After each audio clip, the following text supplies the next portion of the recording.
Breaking news mga idol, ang China. Pasikreto nga bang inihahanda ang kanilang nuclear weapon? Di samantala, sinabi naman ng Japan na naghahanda na di umano ang China sa plano nitong pagsakop sa Taiwan. Ako po si Roy Z and welcome sa Kien Thoughts. Kung hilig mo ang mga ganitong videos, baka naman pwede kang mag-like at mag-subscribe sa ating channel. Malaking tulong po ito sa tulad kong content creators. Sinabi ng Japan na naghahanda na di umano ang China para sa plano nitong pag-atake at pagsakop sa Taiwan. Kung mayroon nga daw isang bansa sa Asia na may tuturing bilang isang bully, eto na nga ang China. Halos lahat kasi ng mga karatig na bansa ng China ay tila ba naging kaalitan na nito. Simple lamang ang strategy ng Beijing. Aangkinin ang mga teritoryong ibinabase lamang nila sa kanilang one-sided history at magpapakita ng military aggression para naman i-intimidate ang kanilang kaalitang bansa. Ganito nga ang nangyayari sa kasalukuyan. Isa nga sa mga nakaranas ng pinakabagong pangbubuli ng China ay ang Pilipinas sa South China Sea. Isa sa mga rason kung bakit nagagawa ito ng China ay dahil sa isa itong economic and military giant sa buong mundo. Gamit ang kanilang mga barko at mga patrol boats, hinaharas nila ang ibang mga bansa upang gawin ang kanilang pag-angkin sa iba't ibang mga teritoryo. Ang Taiwan ay isa sa mga nakakaranas ngayon ng threat ng Chinese invasion. Maging ang mga Western Navy na dumadaan lamang sa rehiyon ay tinatakot din nila. Kamakailan nga lamang ay nilabag ng Chinese aircraft ang South Korea Defense Zone, kaya naman agad na nagliparan ang mga fighter jets mula sa South Korea at Japan upang kumprontahin ito. Matapos nga ang mga ganitong gawain ng China, nagsimula na ang Japan sa kanilang anti-China military drills. Naalarma ang Japanese government sa aggressive behavior ng China kontra sa Taiwan. Ang isla ng Yonaguni ay nasa 100 km east of Taiwan, samantalang ang uninhabited Senkaku Island ay malapit lamang dito. Ang mga teritoryong ito ay disputed territory ng Japan at China. Nangangamba ang Tokyo na kung sakaling sakupin ng Beijing ang Taiwan, siguradong magiging interesado ang Beijing sa mga isla ng Senkaku at Yonaguni. There is a significant increase in military activity, particularly by China and Russia, in the East China Sea, South China Sea, and Western Pacific.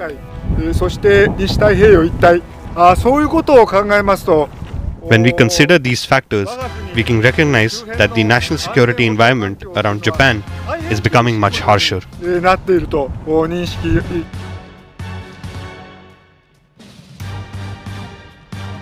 Itong dahilan kaya naman naghahanda na ang Japan na ipagtanggol ang kanilang Western Islands sakaling maisipan ng China na angkinin na rin ito.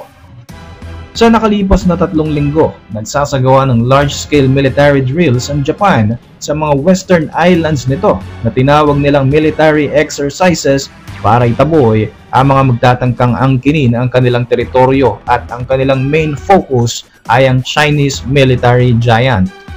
Nagsasagawa ng mga assault training ang mga Japanese troops at nagdadagdag na rin sila ng mga strategic military vehicle na makakatulong sa kanila sa hinaharap. Maging ang mga sundalo ay naghahanda na rin ng mga strategic position sakaling magaganap nga ang kanilang pinangangambahang Chinese invasion. Bukod dito, mayroon ding air support na nakaabang sakaling kakailanganin ng backup ng kanilang ground troops. Hindi lamang mga militar ang naghahanda sa posibilidad ng digmaan, maging ang mga sibilyan ay nakikipag-ugnayan din sa army upang makatulong kung kinakailangan. Ayon sa Japan, kung sakaling sakupin ng China ang Taiwan at sumiklab ang digmaan, libo-libo mga Taiwanese ang lilika sa kanilang bansa at siguradong tatakbo ito sa Japan. Ang pinakamalapit nga na isla na maaari nilang puntahan ay ang Yonaguni Island. Para sa Japan, ang China ay isang malaking banta, kaya naman pinaghahandaan na nila ito. Isa pa nga sa ginagawa nila ay ang bumuo ng alyansa para i-counter ang mga magiging galaw ng China na magiging threat sa kanila. Isa nga sa mga alyansa na ito ay ang Quad, alyansa ng India, Australia at Amerika. Pinapalakas na rin ng Japan ang kanilang relasyon sa South Korea sa tulong naman ng Amerika. Ang trilateral alliance na ito ay naglalayong palakasin ang kanilang maritime forces. Sa iba pang mga update mga kabayan, 2 beses na nagsagawa ng dangerous maneuver ang isang Chinese fighter jet nang lumipad ito ng sobrang lapit sa isang Japanese surveillance aircraft sa bahagi ng East China Sea na ikinagalit ng Japan. Agad na nagsampa ng formal diplomatic protest ang Tokyo. Ayon sa kanila ay muntik pang banggain ng Chinese jet fighter ang kanilang eroplano. Ayon sa Japan Defense Ministry, 2 insidente ang naganap kung saan involve ang Chinese JH-7 fighter bomber.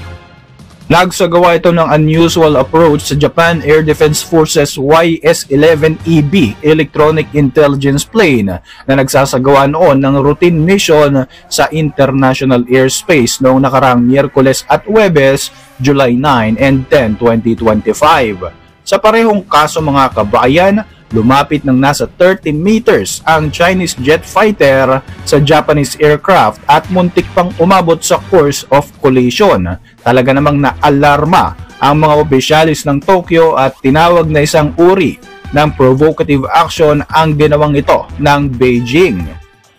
Noong early 2025, nagkaroon na rin ng ganitong eksena ang China kung saan isang Chinese J-15 fighter jet mula sa Shandong Aircraft Carrier ang lumipad naman ng sobrang lapit din sa isang Japanese P-3C Maritime Patrol aircraft sa bahagi naman ng Pacific Ocean. Umabot pa nga sa puntong dumaan ang mismong Chinese jet fighter sa harapan ng Japanese aircraft, isang uri ng kabastusan at pangbubuli ng swapang na China na hindi lamang nito ginagawa sa Japan. Sa kasalukuyan ay mas pinapaigting pa nga ng Chinese military at Chinese Coast Guard ang kanilang operasyon malapit sa Senkaku Island, isang disputed territory sa pagitan ng Japan at China.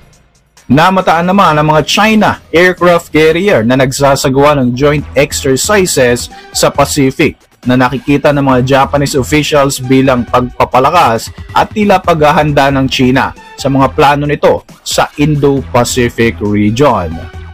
Sa iba pang balita, tila isang digmaan na naman ang malapit na maganap sa pagitan naman ng China at Taiwan.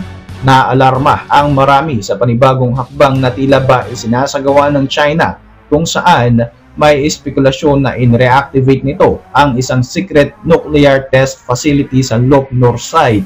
Sa lugar na ito unang nag-conduct ng inaugural atomic bomb test ang China noong October 1964 at matatagpuan ito sa remote northwestern province ng Xinjiang. Base sa analysis mula sa satellite image ng Maxar Technology, lumalabas na may posibilidad na mag-conduct ng nuclear test o simulation with chemical explosives ang China sa hinaharap. Lumalabas na mula 2017 hanggang 2023 ay may malalaking upgrade at development sa facility na ito. Agad namang itinanggi ng China ang report na ito mula sa New York Times at sinabing nagpapakalat lamang ang naturang publication ng nuclear threat hysteria sa publiko. Gayunpaman, nangangamba pa rin ng Amerika at iba pang mga kaalyadong bansa tungkol sa aggressive behavior ng China sa Taiwan at ang mga analysis na ito ay indikasyon ng invasion plans ng naturang bansa. Matatandaan na binantaan ni Xi Jinping na i-occupy nito ang Taiwan kahit pangaraw gumamit ito ng puwersa dahil kiniklaim nito na ang Taiwan ay bahagi ng China. Sinabi ni Xi Jinping na plano ng Beijing na i-reunify ang Taiwan sa mainland China, subalit hindi pa nila napapagdesisyonan kung kailan ito isa sa katuparan. Sa mga nakalipas na araw ay mas lalo pang tumataas ang tensyon sa pagitan ng Taiwan at China dahil sa geopolitical conflict. Mas tumataas din ang mga military activities ng China malapit sa Taiwan, kabilang na nga ang sinagawa nitong excursion sa Air Defense Identification Zone ng Taiwan. Para sa inyong mga reaksyon, mag-iwan lang ng komento sa ibaba ng video na ito. At para manatiling updated sa ating mga susunod na upload, siguruhing mag-subscribe. Like mo na rin ang ating mga videos bilang suporta. Muli, ako po si Roy Z at maraming salamat sa patuloy na pagsubaybay sa ating channel.